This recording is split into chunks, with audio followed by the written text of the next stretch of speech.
ఈ సమయం విలువైనటువంటి సమయాన్ని ఎలా వాడుకోవాలి, దానిలో 3 విధాలైనటువంటి 3 భాగాల్లో మనం వాటిని పూర్తిగా టైమింగు, టైం మేనేజ్మెంట్. టైం ఎవరైనా మేనేజ్ చేయగలుగుతామా? చేయలేము. టైమింగ్లో ఉంటామా లేదా? మనమందరం టైమింగ్లోనే ఉంటాం. మనము టైమింగ్లో ఉంటే టయాన్ని యూజ్ చేసుకోగలుగుతాం.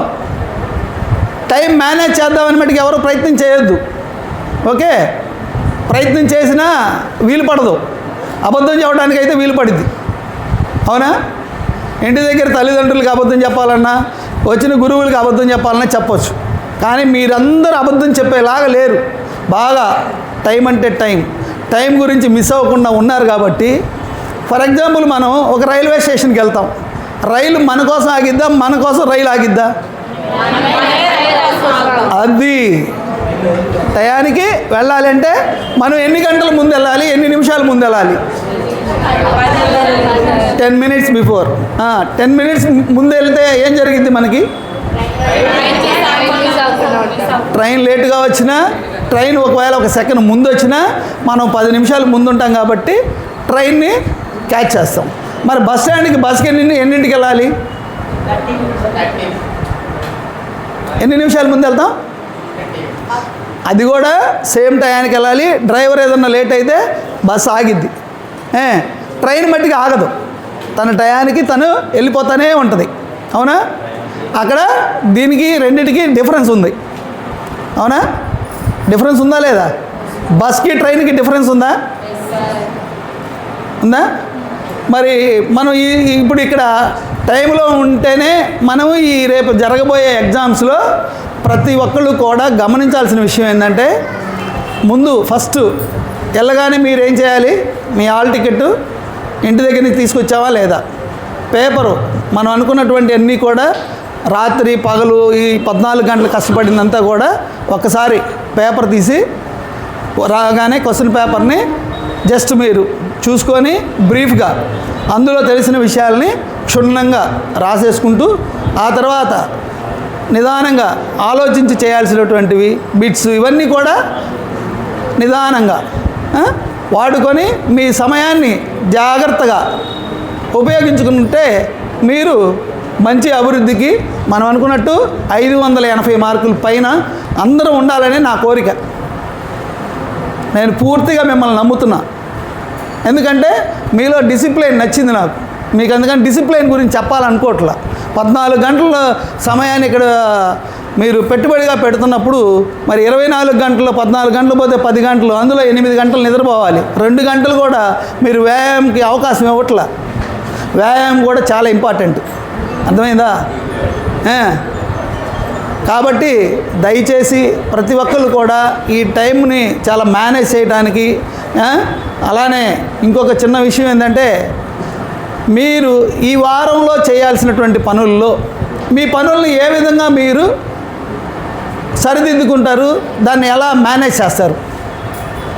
ఒక వారంలో ఏ పనులు ఎలా చేయాలి? ఇందులో 3 పాయింట్స్: అవసరం, అనవసరం, అత్యవసరం. ఈ 3 పాయింట్స్ ఉంటాయి జీవితంలో. ఈ 3 పాయింట్స్ ప్రతి ఒక్కళ్ళు గుర్తుపెట్టుకోవాలి. అనవసరం ఏంటి, అవసరం ఏంటి, ఈ 3 ఎవరైతే గుర్తుపెట్టుకుంటారో ఈ 3లో అనవసరం, అవసరం. అనవసరమైన విషయాలు మనందరం సెల్ ఫోన్ వాడుతున్నామా లేదా? ఎవరైతే వాడతారో వాళ్ళకి 10 నిమిషాలు వాడినా 15 నిమిషాలు వాడినా వాళ్ళకి ఈ కళ్ళు స్ట్రెయిన్ అవుతాయి. ఆ స్ట్రెయిన్ అవటం వల్ల మన టైం కొంత నష్టపోతాం. మనకున్న 8 గంటలు పూర్తిగా నిద్రపోవాల్సిందే. అవునా? మరి 2 గంటల పాటు మన పేరెంట్స్ స్కూల్లో జరిగిన విషయాలు, అలానే అమ్మా నాన్నలు చెప్పేటటువంటి విషయాలు, ప్రేమాభిమానాలు, మనకు ఉండేటటువంటి భావాలు, అమ్మ నువ్వు పెద్ద అయితే డాక్టర్ అవ్వాలి, నువ్వు పెద్ద అయితే ఇంజనీర్ అవ్వాలి, నువ్వు పెద్ద అయితే పక్కన ఉన్నటువంటి మన ఇంటి పక్కన అమ్మాయి ఒక సాఫ్ట్వేరు, అట్లా రకరకాలు పేరెంట్స్కి కూడా కోరికలు ఉంటాయి. ఆ కోరికలన్నింటినీ వాళ్ళు మీతో ఎప్పుడైతే షేర్ చేసుకుంటారో మీలో రోజు రోజుకి ఏం పెరిగింది? అవేర్నెస్ పెరిగిద్ది. విద్య మీద అభిమానం పెరిగిద్ది. విద్య ద్వారా మనం ఇంతటి స్థితికి వెళ్ళి మంచి అభివృద్ధిని సాధిస్తాం. అలానే మన మాస్టర్లు ఇచ్చేటటువంటి గౌరవాన్ని సమాజానికి ముందు రోజుల్లో మనం మంచిగా ఏ విధంగా మంచి పొజిషన్కి వెళ్ళిన రోజు ఇవన్నీ కూడా మీకు తోడ్పడతాయి. అవునా? ఎప్పుడైతే మనం స్కూల్లో మాస్టర్ చెప్పేటటువంటి పాఠాలు సక్రమంగా వింటారో, విన్నదాన్ని సాయంత్రం పూట మీకున్న సమయంలో రివిజన్ చేసుకుంటారో, వాళ్ళకి అరే ఉదయాన్నే క్లాసు రాగానే నిన్న చెప్పిన క్లాస్ అంతా కూడా మైండ్లో ఉండిపోద్ది. దయచేసి మీరు ఎగ్జామ్కి వెళ్ళేటప్పుడు ఎగ్జామ్ ఇంకా అరగంట ఉందనంగా బుక్స్ తీసుకెళ్ళి చదవటం మానేయండి. ఓకేనా? వెళ్తా బస్సుల్లో కూర్చొని చదవటం మానేయండి. మీరు చదివేట అంతా కూడా ముందు రోజే మొత్తం ప్రిపేర్ అవ్వండి. మరుసటి రోజున ఎగ్జామ్కి వెళ్ళేటప్పుడు పక్కన సుబ్బారావు ఏం చేస్తున్నాడు, పక్కన ఈయన అమ్మాయి ఏం చేస్తుంది, ఇంకో అమ్మాయి ఏం చేస్తుంది, వీళ్ళ గురించి ఒక్కసారి ఆలోచించండి. ప్రతినిత్యము చదివినంత మాత్రాన ఇప్పటికి 14 గంటల పాటు మనము రోజువారీ వాడుకుంటున్నాం. మళ్ళా కూడా ఆ రోజు మటుకి ప్రశాంతంగా ఉండండి. మీరు ఎక్కడ టెన్షన్ పడద్దు. మీరు కూడా క్లాస్కి వెళ్ళగానే ముందు ఒక 10 సెకండ్లు బ్రీతింగ్ చేయండి. మంచిగా మిమ్మల్ని మీరు గౌరవించుకోండి. మిమ్మల్ని మీరు తక్కువ చేసుకోబాకండి. ఎవరైతే డాక్టర్ అవ్వాలనుకున్నారో, ఎవరైతే ఇంజనీర్ అవ్వాలన్నారో, ఎవరైతే సాఫ్ట్వేర్ అవ్వాలనుకుంటున్నారో వాళ్ళు గట్టిగా నెరవేరుస్తారు. మీరు 10 సార్లు అనుకోండి, అది జరిగింది. ఒక్కసారి అనుకోండి, జరగదు. ఏ విషయమైనా మాస్టర్ చెప్పిన విషయాన్ని కూడా అలా గనక మనం మననం చేసుకోగలిగితే మనం గ్యారంటీగా సక్సెస్ అవుతాం. అవునా కాదా? మరి మనం 3 విషయాలు చెప్పుకునేటప్పుడు మళ్ళీ మధ్యలో పక్కెళ్ళాం. అవసరం, అనవసరం, అత్యవసరం. మనందరం అవసరంలో ఉంటున్నామా, అత్యవసరంలో ఉంటున్నామా? అవసరంలో ఉన్నావా, అత్యవసరంలో ఉన్నావా? అనవసరంలో. Very good. ఈ అబ్బాయి చప్పట్లు కొట్టండి. పైకిలేమ్మా, పైకిలే, పైకిలే, ఈసారి పైకిలే. ఏం పేరు? విజయ్. ఓకే, ఇతను కరెక్ట్గా చెప్పాడు. ఇతన్ని ఏమాత్రం ఏమంటానికి లేదు. మా గురువులు కూడా చెప్తున్నా, ఎందుకంటే ఉన్న విషయం ఉన్నట్టు చెప్పాడు.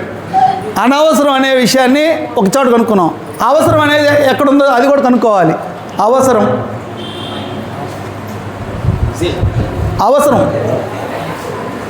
మనకు అవసరం లేదా? చదువు అవసరమేనా? అవసరమే కదా. టైం అవసరమేగా. మనీ అవసరమేగా. మరి ఏది అవసరం లేదు? మనందరికి అవసరం కావాలా లేదా? ఇప్పుడు అత్యవసరం గురించి చెప్పాం, అనవసరం గురించి చెప్పేశాడు. అత్యవసరం ఎక్కడ ఉపయోగిస్తాం? అత్యవసరం ఎక్కడ ఉపయోగిస్తాం? ఏనా? చెప్పు.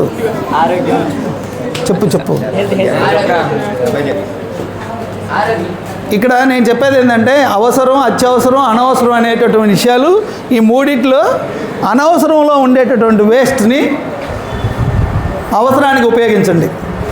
అంటే సెల్ ఫోన్ అవ్వచ్చు, అనవసరంగా క్లాసులో పక్కన వాళ్ళతో మాట్లాడతాం, పక్కన వాళ్ళతో అభివృద్ధి అనేటటువంటి దాన్ని ఎవరైతే మంచి మార్కులు తెచ్చుకుంటారో వాళ్ళతో అనవసరమైనటువంటి విషయాలు చర్చిస్తూ ఉంటారు. ఎందుకంటే ఎలా చర్చిస్తారనేది మీరు తెలుసుకోవాలి. ఎలా చర్చిస్తారు? జరగనటువంటి సంఘటన గురించి. నువ్వు ఎగ్జామ్ కోసం హడావుడిగా వెళ్తూ ఉంటావు. ఈ పక్కనే ఎవరో ఒక అమ్మాయి పెన్ను పడేసుకుందని చెప్తాడు, ఇంకో అమ్మాయి సెల్ ఫోన్ మర్చిపోయిందని చెప్తాడు. వీడికి అవసరం కాదు, ఇవన్నీ అనవసరం. ఇక్కడ ఎవరైతే వాళ్ళు స్ట్రైట్గా వెళ్ళి వాళ్ళ ఎగ్జామ్లో వాళ్ళు 100కి 100% సాధించడం కోసం వాళ్ళు ఎంత గట్టి నమ్మకంతో ఉంటారో వాళ్ళని అనవసరమైనటువంటి వ్యక్తులు వచ్చి డిస్టర్బ్ చేస్తూ ఉంటారు. అందువల్ల మీరు డిస్టర్బ్ అవ్వకుండా ఉండాలి. మనందరం కూడా చదువు ఎంత అవసరమో టయానికి మన ఎగ్జామినేషన్ సెంటర్కి వెళ్ళడం కూడా అంతే అవసరం. వీలైనటువంటి అత్యవసరాన్ని, అనవసరాన్ని రెండింటినీ కొద్దిగా పక్కకు నెట్టేసి అందరం అవసరం కోసం రండి, అవసరం కోసం బ్రతకండి, అవసరం కోసం మన విద్యాలయానికి మంచి పేరు తండి. అవసరం ఉపయోగం ఉందా లేదా? ఇంత ఉందా? అవసరంలో ఉందా? నేనేమంటలేదు నాన్న, నేను కూడా నీతో మాట్లాడదామని వచ్చా, ఏమనుకోవద్దు. నేను చెప్పేది నువ్వు వినొద్దు, నన్ను క్వశ్చన్ చేయి, నాకు తెలిసిన విషయాలు చెప్తా, ఓకేనా? అవునా కాదా? మరి ఇంత చక్కటి ఈ వాతావరణంలో మీ అందరితో ఇలా హాయిగా ఆనందంగా ఇంకా చాలా విషయాలు మాట్లాడాలని అనుకుంటున్నాను. మీతో మరి మీరెవరు స్పందించట్లా, కొత్త విషయాల్లోకి వెళ్తే ఏమైనా స్పందిస్తారేమో. మరి ఈ సంవత్సరం మంచి సినిమా వచ్చింది. ఏ సినిమా వచ్చింది? ఏ హిట్ అయింది చెప్పండి? అందరికంటే హీరోల్లో ఏజ్ ఎక్కువ ఉన్నటువంటి వ్యక్తి, అద్భుతమైనటువంటి వ్యక్తి ఎవరు? ఈ సంవత్సరం వచ్చిన సినిమా చిరంజీవి. చిరంజీవి సినిమా పేరేంటి? బాలశంకర్. చూసారా మీరు ఎంతమంది స్పందించారు? మీలో ఇప్పుడు స్పందన వచ్చింది, కరెక్టేనా కాదా? ఇదే స్పందన ఈ స్కూల్కి పేరు రావాలి. మరి అతను ఎంత కష్టపడ్డాడు, దాని డైరెక్టర్ ఎవరో తెలుసా? మరి తనకేమి ఇచ్చారో తెలుసా మీకు? కారు ఇచ్చారో లేదా? ఎలాంటి కారు ఇచ్చారు? రేంజర్. వెరీ గుడ్, మీరు చాలా ఫాస్ట్గా ఉన్నారు. మీ అందరూ తెలుసుకోవాలి. ఎందుకో తెలుసా? చిరంజీవి గారి గురించి ఇప్పుడు ఎందుకు చెప్పుకున్నా అంటే 75 ఏళ్ళ వయసులో కూడా రాయపూడి అనిల్ చేసినటువంటి, ఇప్పుడు అతనికి అంత డిమాండ్ రావడానికి కారణం ఏంది? చిరంజీవి గారు కారు ఇచ్చారు. అలానే మన కరెస్పాండెంట్ గారు మనకేమి ఇస్తా ఉన్నారు? Silver medal. సిల్వర్ మెడల్, అవునా కదా? మరి మనందరం సిల్వర్ మెడల్ సాధించాలా లేదా? మనకు చిరంజీవి అవ్వాలా లేదా? Very good. ఇది మన సంకల్పం. ఈ అవసరంలో మనందరం ఉండాలి, అవునా? మరి ఇంకొక కొత్త విషయం చెప్దాం మీ అందరితో. వన్ మినిట్ అందరు కళ్ళు మూసుకోండి ఒకసారి. 1 మినిట్. ఎందుకు కళ్ళు మూసుకోమన్నానో మీరే గమనించాలి. కళ్ళు తెరవకూడదు, కళ్ళు తెరుస్తున్నావు, కళ్ళు మూసుకో. అది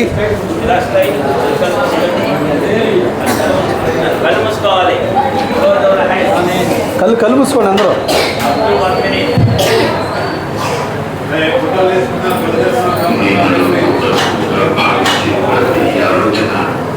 జీవితంలో నీ యువతలకు పట్టుకట్టడిస్తున్నాయి. నీ సామర్థ్యాన్ని నువ్వే సందేహిస్తే అవకాశాలు కూడా నిన్ను దాటిపోతాయి. ఎప్పుడైతే నిన్ను నువ్వు నమ్ముతావో ఆ క్షణం నుంచి నీకు వ్యతిరేకంగా ఉన్న పరిస్థితులు కూడా నీకు అనుకూలంగా మారడం మొదలవుతాయి. నిన్ను నువ్వు తక్కువగా భావించే ప్రతి ఆలోచన జీవితంలో నీ ఎదుగుదలకు అడ్డుకట్ట వేస్తుంది.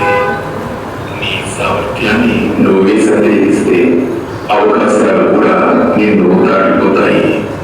ఎప్పుడైతే నేను నువ్వు నమ్ముతావో ఆ క్షణం నుంచి నీకు వ్యతిరేకంగా ఉన్న పరిస్థితులు కూడా నీకు అనుకూలంగా మారడం మొదలవుతాయి. దీన్ని బట్టి మీకేమర్థమైంది?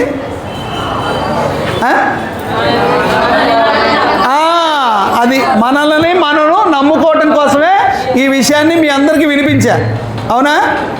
అద్భుతంగా ఉందా? మనం అద్భుతం సాధిస్తామా? కాబట్టి మనం అభినందించుకోండి.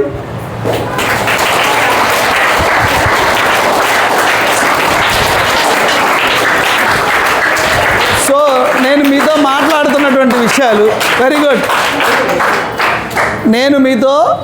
నేను ఇప్పుడు మీటింగ్ చెప్పడానికి రాలా. ట్రైన్ ద ట్రైన్ అనే ప్రోగ్రాంలో మీతో పాటు మీరు విద్యార్థులు, నేను కూడా విద్యార్థినే. ఎందుకంటే నిరంతరం విద్యార్థిని నేను.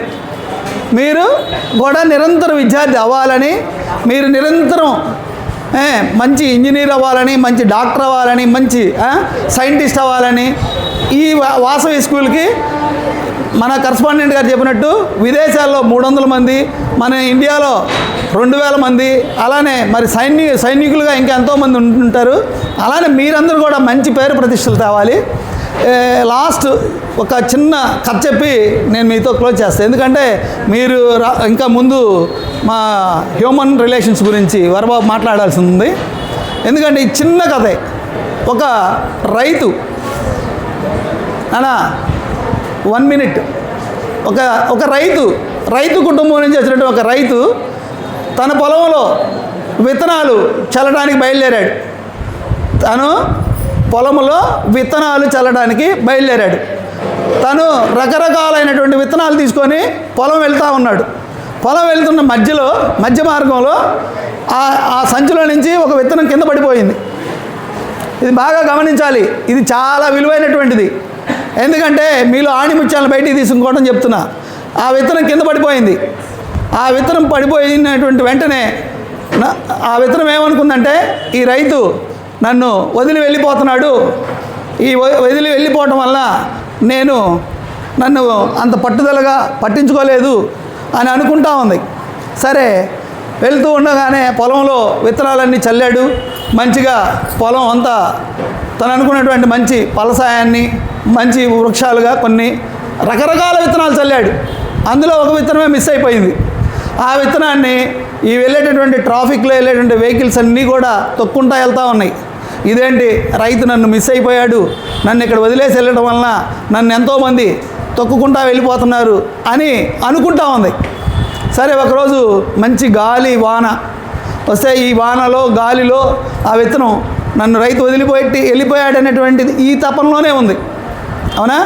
కానీ అది ఒక రోజున అలానే రోడ్డు పక్కన ఉన్నటువంటి భూమిలో ఆ విత్తనం కూడా మొలిసి మంచి వృక్షమై మంచి అభివృద్ధి చెందింది. ఈ అభివృద్ధి చెందినటువంటి ఈ చెట్టు కిందకి ఇదే రైతు ఒక రోజున తన పొలంలో పనిచేసుకుంటూ మంచి వేసవి కాలంలో వస్తూ ఉండగా ఈ చెట్టు దగ్గర ఆగి, చెట్టు దగ్గర నిలబడి, ఈ కమ్మని చెట్టు, ఇలాంటి చెట్టు నా పొలంలో వేయలేకపోయానని ఆ చెట్టును చూసి బాధపడుతున్నాడు. ఆ చెట్టు అంది, అయ్యా నువ్వు వెళ్తా నీ సంచిలో నుంచి నేను కింద పడిపోయాను, నువ్వేమి పట్టించుకోలేదు, నన్ను ఎంతోమంది తొక్కుంటా వెళ్ళారు, నేను గాలికి ఈ పక్కన ఉన్నటువంటి రోడ్లో నన్ను భగవంతుడే మంచి నీళ్ళే పోసాడా, అన్నీ ఆయనే చూశాడు, నేను ఈరోజు ఇంతటి వాడిని మంచి మోనయ్యి మంచి చెట్టు అయ్యాను, ఈరోజు మంచి నీడను కూడా ఇస్తున్నాను మీకు. మరి చూడండి, మరి నన్ను ఆ రోజున మర్చిపోవడం వల్లే నేను ఈవేళ ఒక మంచి ఇదే అని చెప్పగానే ఆయన అనుకుంటాడు, అయ్యో నేను ఇలాంటి చెట్టు నా పొలంలో లేదే అని తనకు తానే బాధపడతా ఉంటాడు. అప్పుడు అంటది, నన్ను ఆ రోజు ఇలా మిస్ అయ్యకుండా ఉన్నడితే నేను కూడా మీ దగ్గర ఉండేవాడిని అన్నాడు. ఇప్పుడు అట్లానే ఈ కథ ఎందుకు చెప్పానంటే, మీరు ఈ వాసవి స్కూల్లో అద్భుతమైనటువంటి మంచి ర్యాంక్ సాధించి ఈ స్కూల్కి పేరు ప్రతిష్టలు తెస్తారని మనసారా కోరుకుంటూ మీ అందరి తరఫున నేను మన యాజమాన్యానికి 580 మార్కులు పైన వచ్చినటువంటి వాళ్ళందరూ కూడా గ్యారెంటీగా తీసుకుంటారని నాకు ఇచ్చిన ఈ అవకాశాన్ని మీ అందరి తరఫున సార్కి అభినందనలు తెలియపరుస్తూ నేను ఇంతటితో ముగిస్తున్నాను.